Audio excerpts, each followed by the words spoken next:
आज मु बहुत खुशी अच्छी मो विद्यालय पिला माने भी बहुत खुशी अछंदी जेहेतु आज एक जनसमावेश है आम गुरांडी ग्राम रे साइबर सचेतनता कार्यक्रम सफल रूपायन हो पारिछि। जो कार्यक्रम रे आमे बहु संख्या रे योगदान करिथिलु। आमर एक रैली बाहरी थिला समग्र ग्राम को आमे परिक्रमा कलु। आमे साइबर सचेतन पाई बोली आम विद्यालय छात्र छात्री माने एक नाटक बहुत सुंदर भाव में परिवेशन करिसेंती।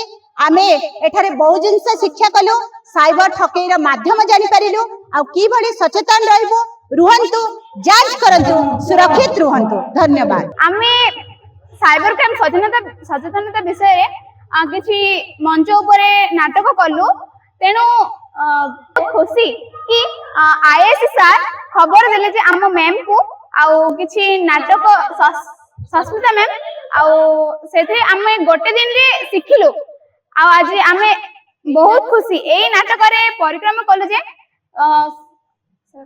तथ्य जानलु ओ विभिन्न प्रकार जिनस आ उच्च प्रशंसा मध्ये पाइलु। तेनु ए प्रशंसा पाइबारु आमे बहुत गर्वित आउ आमे आज बहुत खुशी। धन्यवाद।